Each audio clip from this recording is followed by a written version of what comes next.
That was great. That was good. That was good. Except for the part with the lady and the seagulls. Like, come on, what was that? Didn't quite fit. So growing up in Tacoma, Washington, like we by the water, Puget Sound, we had seagulls, and seagulls aren't nice, like happy. The seagulls are just scavengers. Yeah, but outside of that, pretty good, pretty good stuff. That's what you get when you just start doing modern stuff, and then people like start just throwing in stuff. Well, it's by the shore, so we'll throw it in, but it's seagulls. I'm like, I don't like seagulls. Okay. Anyway, happy Father's Day, everyone. One of the things that modern readers miss as they're reading the Bible is this ancient world idea that the Father, a Father, and the King and the Lord kind of overlapped more so than they do for us. So today, like contemporary portrayals of the Father are far different. Remember Archie Bunker, right? Archie Bunker, or Fred Flintstone, or Homer Simpson, or Peter Griffith. Like the modern dads, they're often the punchline, right? They're often the joke of the family. But in the ancient world, father was not a joke. Because in the ancient world, the father was the one who protected his family, protected his people. The father, king, Lord, was the one who provided, who defended, who gathered everyone together. The king is not merely the ruler. At his best, the king was the father of his people. So we say George Washington was the father of our country, right? But that would, in the ancient times, that would have been replaced by the next president, the next president, and the next president. And now you can't really say President Donald Trump is the father of our country. That just doesn't fit, right? Just whoever the president is just not the father of our country. But back then, that man who sat on the throne was the defender, the protector, the guardian of the nation. The king was the one who rode out into battle first. He was the one at the head of the battle, didn't sit back here and go like this, and you go here, you go here, you go here. He was the one who marched at the front of the line of his army. So when God reveals himself to Israel as a father, he's not presenting this sentimental image. He's presenting himself as the covenant Lord who takes responsibility for his household. And all the visions in the book of Isaiah tell this one story, that the father is bringing his children home. The first vision that Zechariah sees is that the father is of a father who cannot rest while his children are scattered. That first vision showed us something surprising. All the nations were comfortable. The empires were stable. The world looked peaceful, and yet heaven is restless because God's definition of peace is different than ours. A father can sit in a comfortable chair. A father can live in a nice house. A father can have money in the bank and still not be at rest because one of his children is hurting. One of his children has wandered. One of his children is far from home. Someone's crying, Lord, kumbaya. That's such a goofy song, right? But you sing that song, and that gets closer to the heart of the Father. Come here. Come by, Father. Bring us home again. The comfort of the Father means very little if the children are not safe. The peace of the world means very little if the children of the Father are not safe. That's the first vision that Zechariah has. God looks at a peaceful empire and says, I am exceedingly jealous for Jerusalem. In other words, my children are not home yet. The Father is bringing his children home. That's what the first vision teaches us. God's concerns is not geopolitical. Like you think to yourself, why would God care about my little prayer here when there's so much stuff going on in the world? I know you guys. watching Fox News and getting all worried about what's going on all across the world. Part of that messaging is they're telling you, or whatever news channel you watch, they're telling you this is what's big, this is what's important, this is what you should pay attention to. And the underlying message there is, why would anybody pay attention to me? I'm just one small voice. But God is not concerned, that God is not at rest until his children are at peace. His concern is personal, covenant, parental. He has not forgotten you. He has not abandoned you. He has not replaced you. He is bringing you home. After that first vision, immediately the question arises. If the father intends to bring all of his children home, how's that going to work when all those powers are still out there? Because even if you get it in your mind that the Father wants to bring you home, he is my Father, he is concerned about me, it doesn't erase the fact that there are big things going on, big powers at play that it's very difficult for us to work against because they have money and resources. They have the means to influence things going on that affect your world. So yes, Lord, I believe that you love me, you care about me, you sent your son to die for me, but there is so much against me. That's where the vision of Zechariah, his second vision, comes into play. The second vision answers that question. Then Zechariah, he sees horns, not musical instruments. He sees weapons, symbols of power in his second vision. And Zechariah realizes that these horns represent all those nations that are fighting against God's people. They're pushing against you, Babylon and Persia, the great empires of history, the bullies that are pushing against you. And from the perspective of God's people, those bullies, those powers looked invincible. They had armies, they had wealth, they had power, they had authority. The children looked at those horns and thought, we are helpless against all those things. Yes, Lord, I know you love me. Yes, Lord, I know you care for me. Yes, Lord, I know my sins are forgiven and I'm going to heaven one day, but right now things are difficult and bad and it's hard.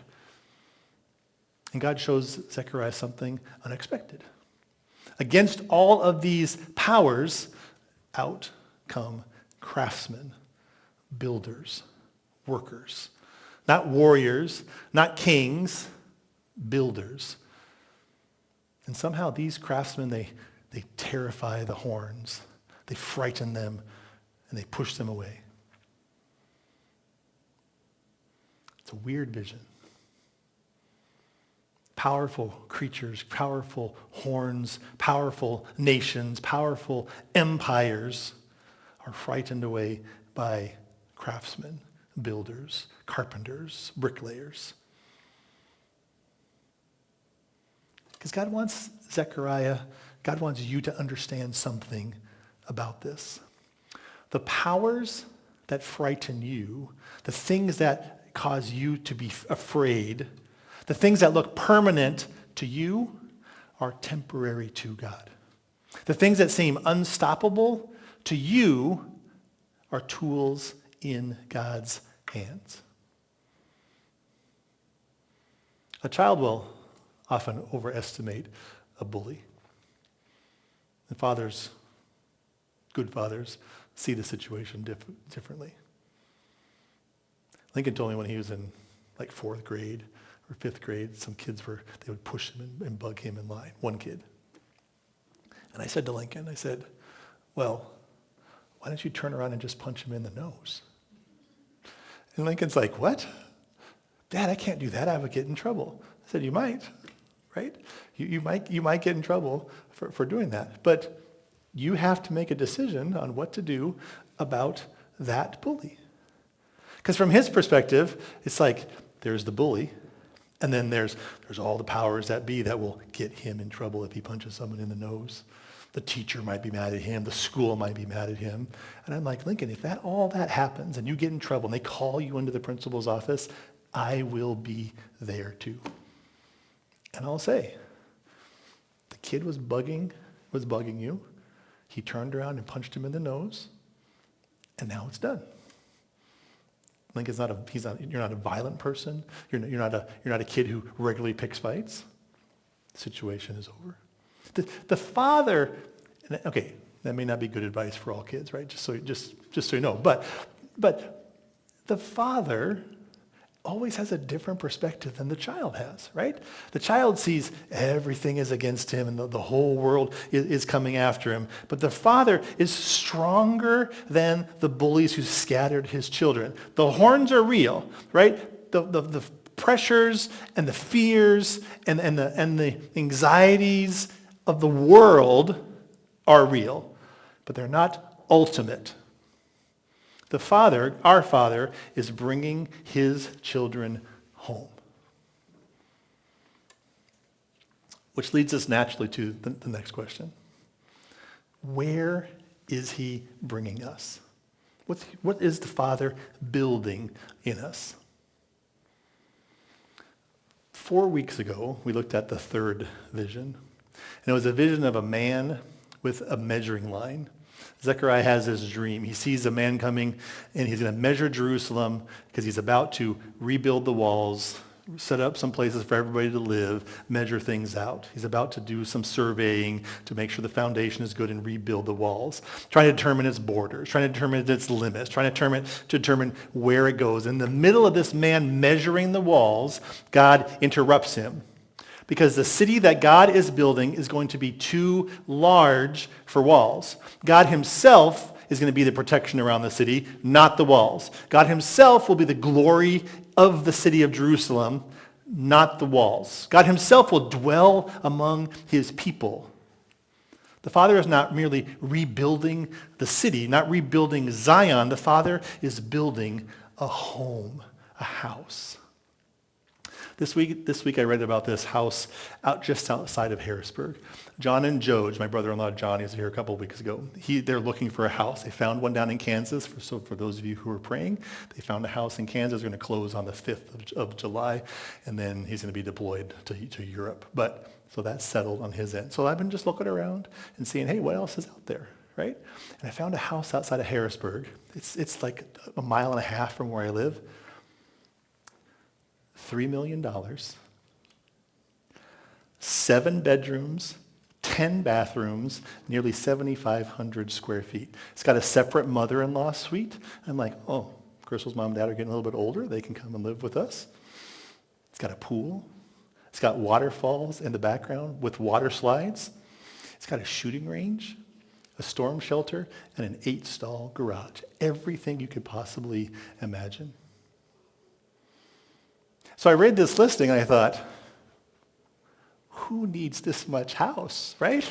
Like that's a lot of upkeep. That's a lot, not even talking about the mortgage payment, but that's a lot of upkeep for a house like that. And I'm like, nobody builds a house like that because they want to be alone. You build a house like that because you expect people to come. You expect to fill it up. The size of a house tells you something about the heart of the builder. And that's the same thing that God is saying in the book of Zechariah. God is building a kingdom too large for walls. He's building a kingdom that has too many bedrooms, so he's going to have to fill those up with children. It's a city too large to measure. It's people gathered from every single nation because the Father intends to fill his house. He's bringing his children home. He's bringing them home to a place that he is building that he wants to fill with worshipers. And now we come to vision number 4. The deepest problem in this whole entire story. Because suppose the children come home. Suppose the Father invites them home. The bullies are defeated. The house is ready. What happens when the children walk through the front door? Zechariah chapter 3, verse 1 and 2. Listen to this. This is the vision that Zechariah has.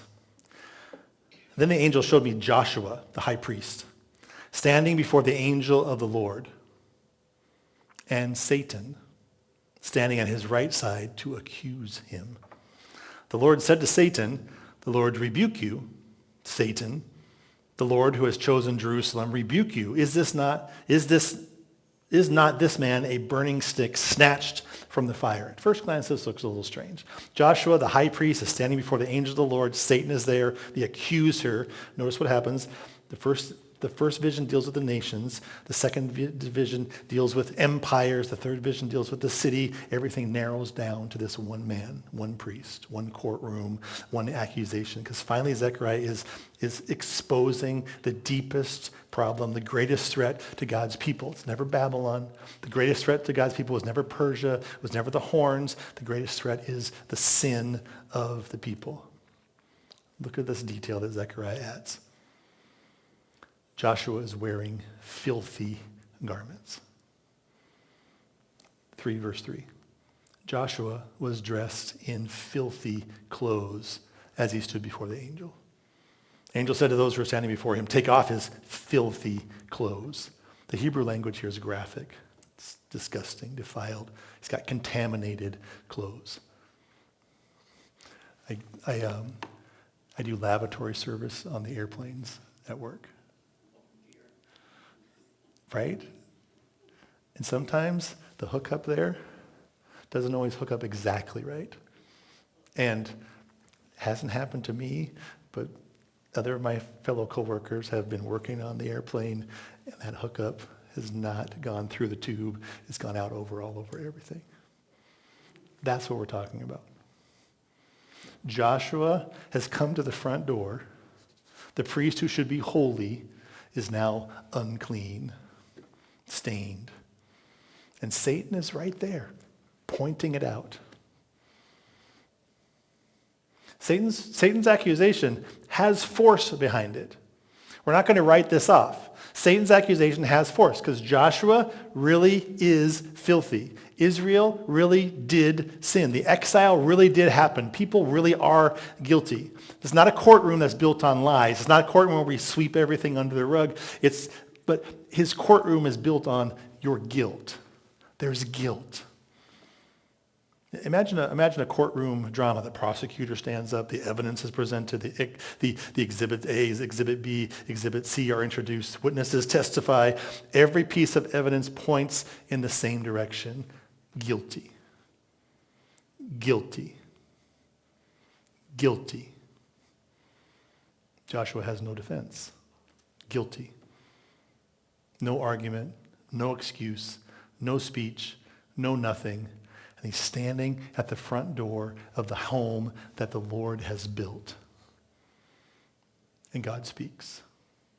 "The Lord rebuke you, Satan." God doesn't deny the dirt, he removes it.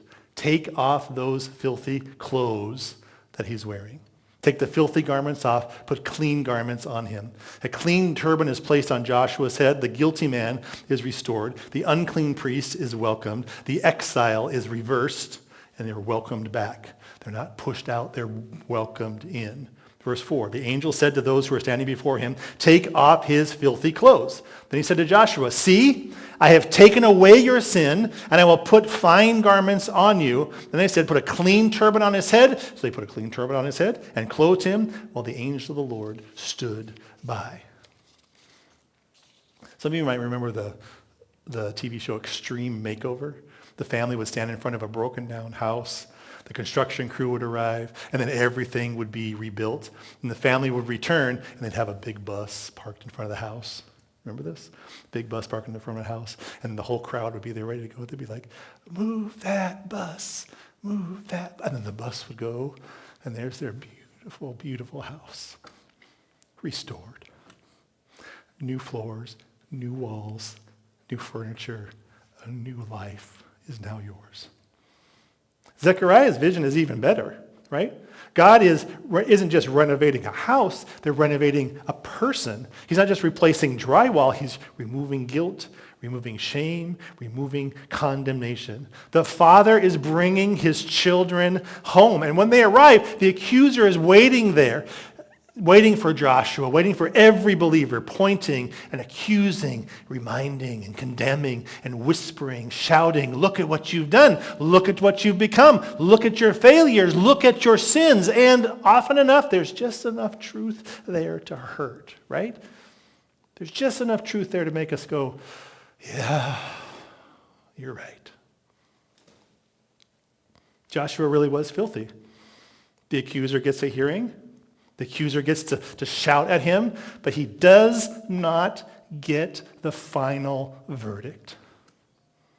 The Father does.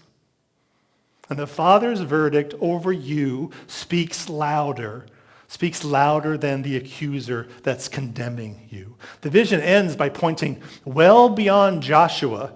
Joshua is not the final answer. Joshua is just a sign for the people of Israel that the kingdom will be restored. Zion will be restored. Jerusalem will be restored. But one day, the Father will welcome everyone home. Joshua is just a preview. Joshua is just a shadow, a hint at what is to come. And God says, I'm going to bring my servant who will heal the nations permanently, who will heal you permanently. The angel of the Lord gave this charge to Joshua. Verse 6. Verse 7 says, this is what the Lord Almighty says. See, watch, say, I changed your clothes. I made you clean. I'm welcoming you back into the house. And now, this is what the Lord Almighty says. If you'll walk in obedience to me and keep my requirements, then you will govern my house and have charge over my courts, and I will give you a place among these standing here. Joshua, I'm making you clean so you can be the governor, so you can be the father to these people. But listen, verse 8. Listen, high priest Joshua, you and your associates seated before you are symbolic of things to come. I'm going to bring my servant, the branch. See, the stone I have set in front of Joshua, there are 7 eyes on that one stone, and I will engrave an inscription on it, and I will remove the sins of this land in a single day. In that day, each of you will invite your neighbor to sit under your vine and fig tree, declares the Lord Almighty. The branch, the stone, the coming priest king, the one who would do permanently what Joshua only experienced symbolically, will come and remove the sin of the nation of Israel, the sin of all who follow after him, the sin of all the nations who choose to follow after him in a single moment, a single day. Jesus Christ on the cross removes all of your sin in a moment. The first 4 visions have really been telling the story of Jesus all along. The Father cannot rest while his children are scattered. So what does he do? He sends his Son. Go and gather the people, bring them back. The Father is stronger than the bullies who scattered his children. So what does he do? He sends his Son into the very territory where sin and death and hell and Satan claim authority. That's why Jesus is always by the lakes, right? Because that's where the monsters are. They're in the lake. Jesus is always walking by the lake. Who's in charge here? I'm in charge. And that's where I'm going to go. I'm going to show them who is in charge. He sends his Son. The Father is building a large home, large enough to gather all of them. So what does he do? He sends his Son to prepare a place for them. I'm going to go and prepare a place for you.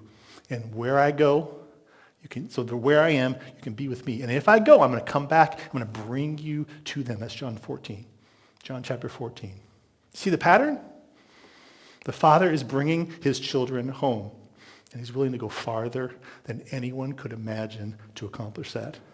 Not by sending an army, not by sending a decree, not by merely speaking from heaven. He comes after them. He pursues them. He goes into their exile. He walks your road. He bears your grief. He carries your sins. He goes all the way to a Roman cross. The distance between God and man was not crossed by you and I climbing upward towards God. I'll do better next time, Lord. I'll do better next time. It was crossed by God coming down in the person of his Son. That's how determined the Father is to bring you home. And when you arrive, the accuser's waiting. It's waiting for Joshua. It's waiting for you. It's waiting for you on the way home with those thoughts in your head. Oh, I don't know, Lord. All this stuff has been going on, and I don't know if I can overcome all that. Or you and your wife driving home, and all of a sudden you have a little spat. Did you not learn anything in church? That's what the accuser is going to tell you. Did you not learn anything in church? You were just in church. Look what you've done. You failed again. Look at your guilt. Look at your sin. Perhaps the most terrifying part is that that's true, right? Yeah, Lord, I did it again. Yeah, Lord, it happened again. But the voice of your Father speaks louder. Remove the filthy garments. Clothe her in clean garments. Put a clean turban on his head. Receive him. Welcome her. Forgive her. The voice of accusation is silenced by the word of grace. The church is not just Joshua's story. There was a guy, filthy, gave him clean roads. One day, every horn will also be broken. One day, every enemy will fall. One day, the Father's house will be full. One day, the accuser will be tied up and cast off, never to accuse you again. No more guilt, no more condemnation, no more shame. The Father who would not rest while you were scattered, would not rest until you were brought safely home, that Father is right now bringing his children home. The accuser will be waiting, but he will speak louder. He'll speak louder, and that accuser will be silent.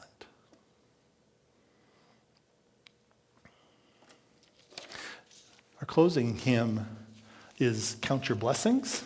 It'll be up on the screen.